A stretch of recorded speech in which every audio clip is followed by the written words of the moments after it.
Histórias assombradas.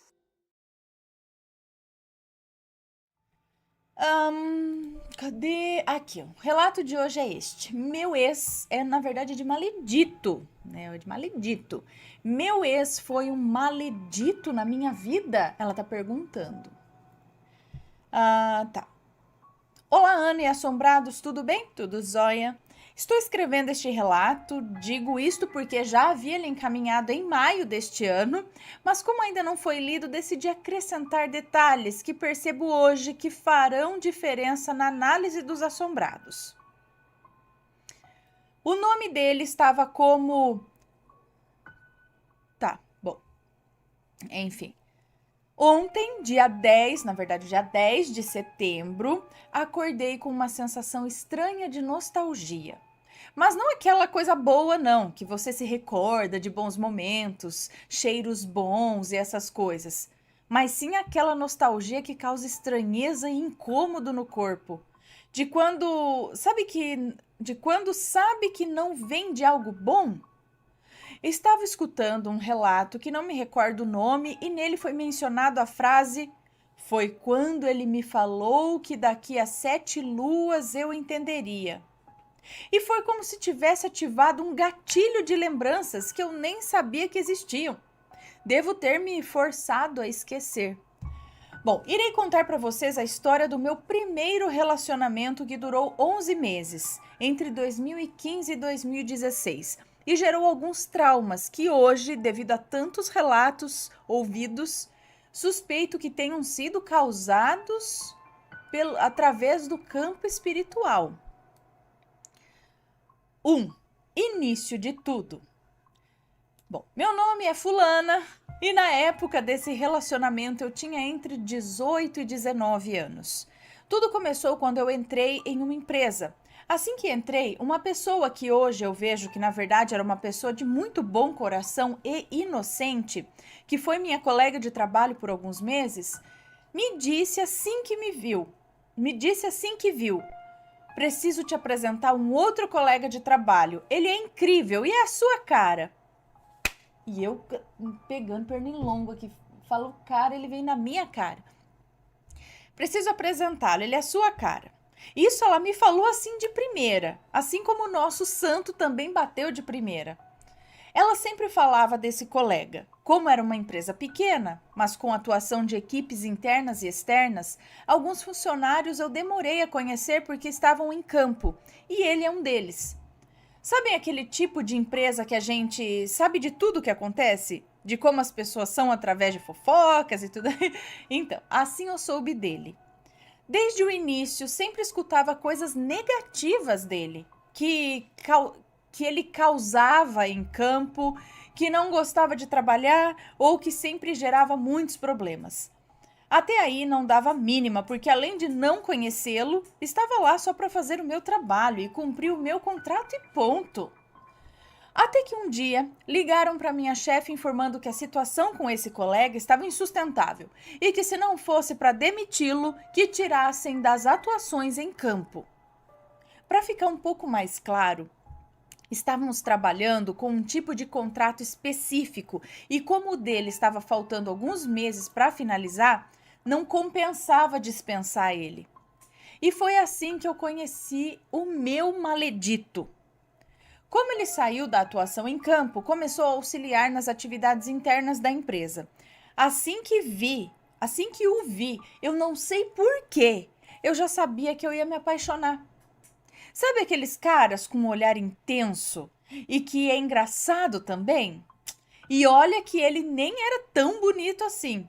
Estava mais para estranho. Assim era ele, só não sabia que ele era meio doido. Quando ele me viu, começou a implicância. Escondia meu celular, bagunçava minha mesa e enrolava para fazer algumas atividades simples, só para acabar puxando assunto ou para que eu tivesse que falar com ele para cobrá-lo, sabe? Enfim, foram tantas situações entre engraçadas e que me irritavam também, que acabamos ficando bem próximos. Gente, esse no break me tira concentração aqui. Olha isso. Matheus, não tem como parar esse bichinho aqui, não? Oi, oi. Vocês escutam? Não para. Que saco. Fica quieto. Como se funcionasse, dar um chute. Parou. Vamos lá. Então, entre essas situações engraçadas e que me irritavam, a gente acabou ficando bem próximo. O estranho é que todo mundo pedia para eu ter cuidado com ele, mas eu não entendia o porquê. Afinal, ele realmente era meio estranho, mas nada que o fizessem maldizer. Nada que o fizessem maldizer. Eu era nova na empresa, não sabia de todas as histórias. Falam que ele era meio maluquinho. Gravem essa informação. Alguns meses se passaram e ele me chamou para sair e eu topei. Ele era engraçado, era companheiro, carinhoso, atento. Era maravilhoso comigo. Não tinha por que eu não aceitar. Afinal, éramos solteiros e aí começou a rolar um clima. Enfim, ele me pediu em namoro e começamos a nos relacionar. Era incrível para mim, sempre atento, ele era sempre atento, sempre presente, paciente, inteligente, mas um pouco arrogante. E não que ele destratava as pessoas, mas era aquele que em todas as histórias ou estava certo ou sempre sabia mais com aquele tom engraçado para não ficar chato. Já eu tinha muita dificuldade de demonstrar sentimentos. Sempre fui amigável, mas introspectiva. Parecia que a gente se completava, sabe? Coisa de mulher apaixonada no primeiro relacionamento que não sabe de nada da vida. Tá, então, essa era eu. Foram 11 meses maravilhosos. Saímos, aproveitamos, brincamos e tudo demais. E era tudo demais. Sempre que eu ia na casa dele, eu me sentia muito desconfortável, porque eu tinha uma origem um pouco mais humilde a dele. Eu tinha uma origem um pouco mais humilde e ele, morando em um apartamento minúsculo, se vangloriava porque o pai era gerente de não sei o quê e que iria trabalhar não sei aonde, e ele sempre agia como se eu estivesse precisando ser salva da minha situação. Tanto que uma das frases que lembro muito bem dele falar é a seguinte: um dia eu vou te tirar dessa vida. Ana, eu não passava fome. Minha mãe sempre trabalhou muito para conquistar o que temos. Eu moro em uma casa humilde, em um bairro humilde, mas eu não estava morrendo de fome. Eu tinha tudo que eu precisava para viver, eu tinha uma vida boa dentro do necessário. Sempre achei estranha essa frase dele, mas nunca falei nada sobre isso. Acho que todos na casa dele tinham esse ar de superioridade, ou era só discriminar, ou eu era só discriminada mesmo e não entendia. Os pais dele, quando me deixavam em casa de carro, vinham até a esquina da avenida que eu moro e não vinham até o meu endereço, porque, segundo eles, era muito perigoso. Depois eu descobri que o maledito inventou que aqui onde eu moro era perigosíssimo. Sempre trabalhei e estudei muito, então sempre estava muito atarefada, mas dava atenção para ele. Não era um mar de amores, mas eu demonstrava da minha forma. Ele era extremamente meloso e eu não conseguia ser assim. Nessa época, minha mãe era bem rígida, então eu só via ele de final de semana, ou no sábado ou no domingo, mas almoçávamos sempre juntos no trabalho. Assim que estava chegando perto dos nossos últimos 3 meses juntos, ele começou a ficar estranho. Ele sempre foi muito questionador, mas estava mais intenso. Ele queria entender quem era Deus. Ele se intitulava ateu. Foi na igreja católica e voltou com um ar de superioridade, falando que o padre não conseguia responder todas as dúvidas dele. Foi na igreja evangélica, protestante, espírita, de matriz africana e nada. Isso tudo segundo o que ele me falava, né, já que eu não acompanhei ele nessas idas e também estava afastada da minha religião, que era católica. Depois dos 15, eu me tornei aquela católica não praticante, mas se me perguntarem o que eu sou católica. Tá. 2. O estranho término. Nesses últimos 3 meses, ele também tinha iniciado a sua faculdade. Não sabia o que queria, mas iniciou por conta da pressão dos pais. No dia, ele já amanheceu com mensagens super secas. Como estava tudo maravilhoso entre a gente, eu estranhei essas mensagens. Tentei ligar e nada dele me atender. Ele só mudou comigo. Já de noite, ainda no mesmo dia, quando teve as últimas aulas vagas na faculdade, ele me mandou a seguinte mensagem: precisamos conversar. Lembra que estava tentando entender Deus e fui em diversas religiões? Então, em uma delas, uma mulher me falou que tinha alguém atrapalhando a minha vida e se eu não quebrar os laços com essa pessoa, minha vida não vai andar. Eu acredito que essa pessoa é você. Por isso estou terminando, mas pode ficar tranquila que na 13ª lua você entenderá tudo. Ana, meu mundo caiu ali. Eu fiquei tão incrédula e tão chocada que eu mal conseguia reagir. Tipo, jura? Terminou por mensagem porque a mulher falou isso porque era ateu e não sei das quantas. Tá. Ele me falou que através de um amigo ou uma amiga da faculdade foi em uma celebração espírita e que lá falaram isso pra ele. Mas ele foi achar que logo eu era essa pessoa? Né? Pode ser qualquer um ali ao redor dele, mas eu acho que é você, então eu tô terminando. Olha que grande amor, né? Fiquei desolada, eu não acreditava em tudo que eu tinha lido. Achei um absurdo tudo que ele disse e é óbvio que a primeira coisa que passou na minha cabeça foi: ele acabou de entrar na faculdade, deve ter conhecido alguma menina e está dando essa desculpa para terminar e ficar com ela. Então que fique. Fingi entender, mas fiquei muito mal. Perdi a fome, tinha vontade de nada, só tristeza. Perdi 8 quilos na época, em poucos meses. Eu tinha um amigo que na época ficou muito amigo do Maledito porque eles jogavam online o mesmo jogo. Então, sempre perguntava por ele. Eu enchia o saco, sinceramente. Até que meu amigo decidiu não me contar nada sobre ele. Nesse momento, foi a hora que eu decidi meter o pé na jaca. 3. Meus meses sombrios. Foram exatos 8 meses pós-término que vivi a fase mais estranha de me entender na vida. Sempre fui caseira, brincalhona, centrada, focada. Iniciei minha vida de balada aos 18 anos. Sim, eu mal saía porque minha mãe era muito católica e não me deixava sair para nada. Foram meses de muita bebida. Esses 8 meses, ela sempre foi daquele jeito, mas nesses 8 meses foram meses de muita bebida, muitos PTs, muitas pessoas passaram pela minha vida e eu não conseguia reagir. Eu me achava um nada. Eu estava sendo tudo que eu sempre dizia que eu odiava. Sem controle, irresponsável, que deixava triste muitas pessoas que gostavam de mim na época. Eu estava cega, mas eu não conseguia juntar forças para recomeçar para recomeçar a me reerguer emocionalmente. E eu só conseguia pensar nele. Parecia que eu estava fissurada, mas eu não entendia por quê. Eu não sei de onde eu tirei forças, mas comecei a me reestruturar emocionalmente e ir atrás de informações sobre quem eu era e iniciei um processo de autoconhecimento.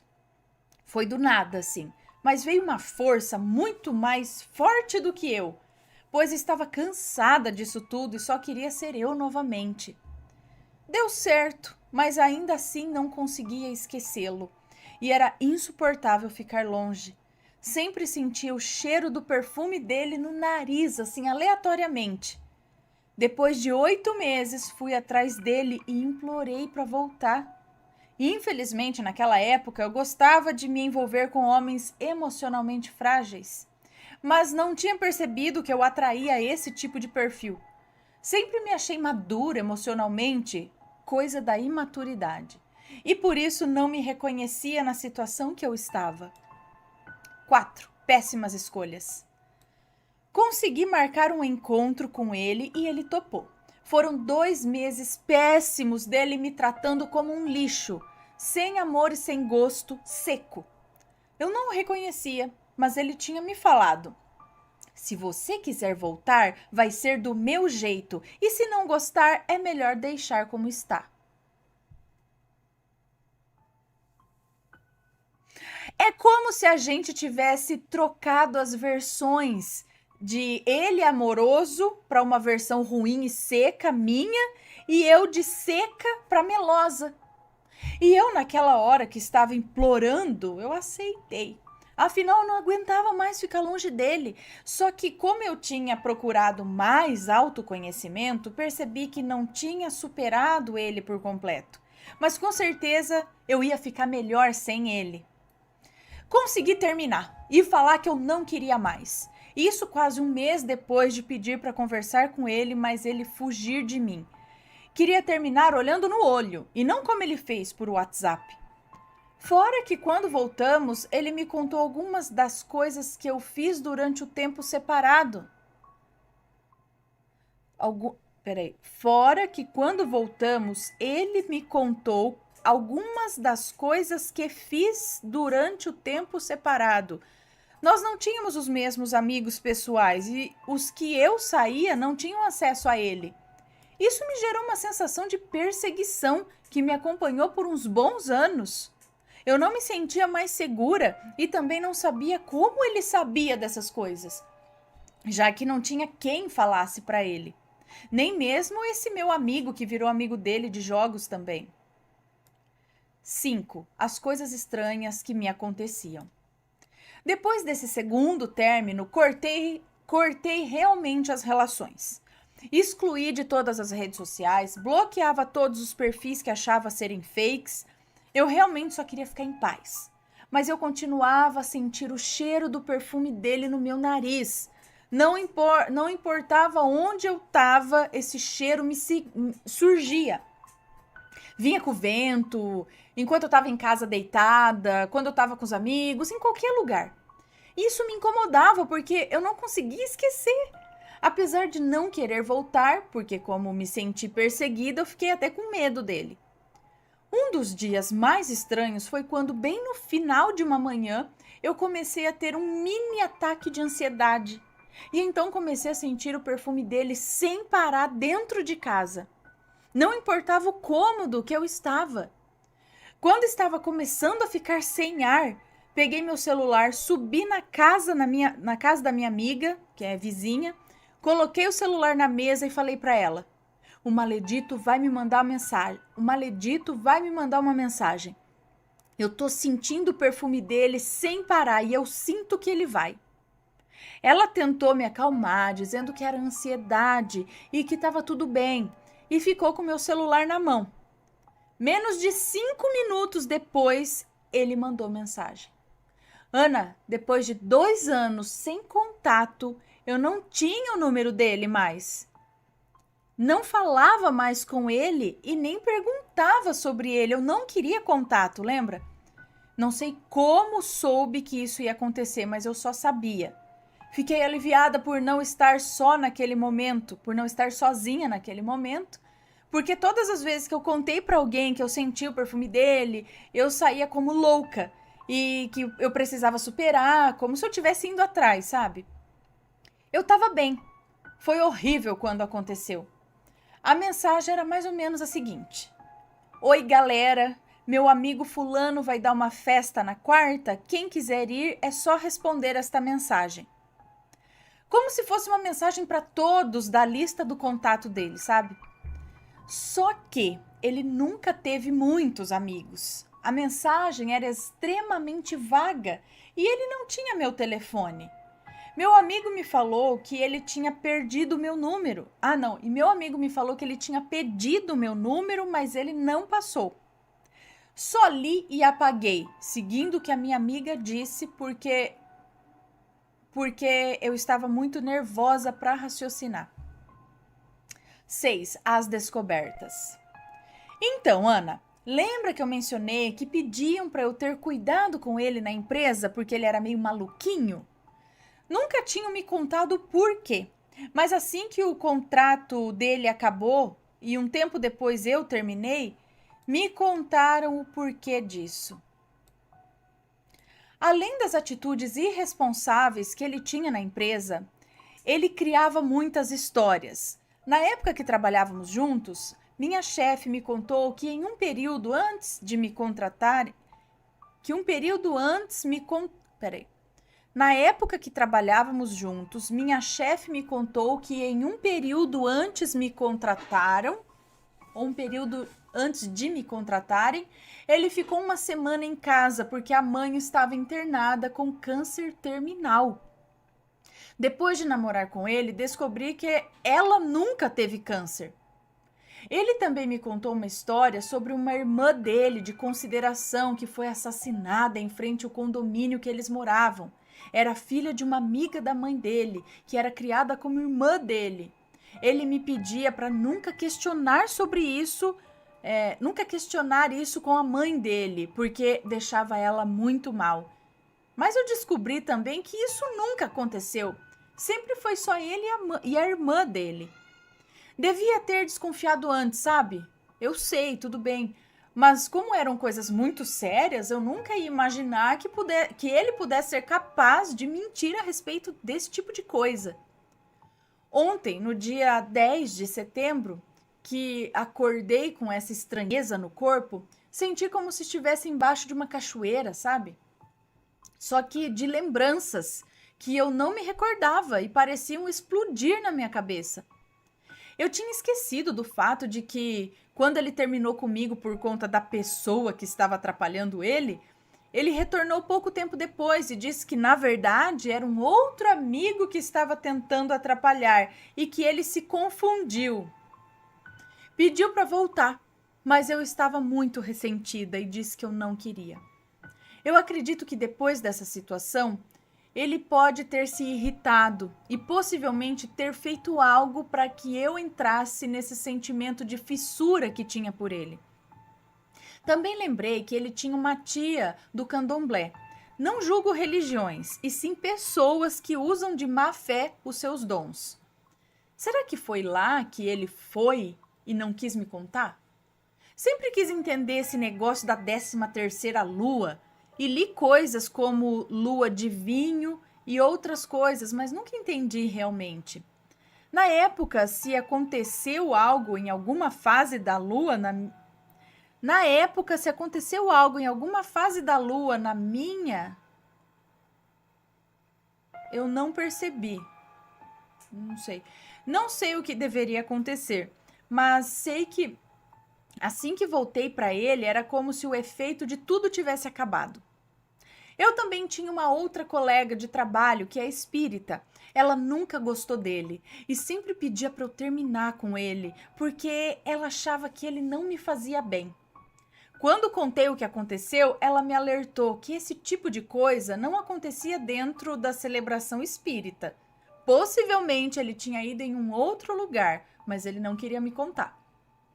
Talvez pela minha mãe ser tão conservadora no pensar da Igreja Católica, e achou que eu poderia julgá-lo, talvez, imagino eu. Por isso ele não contou.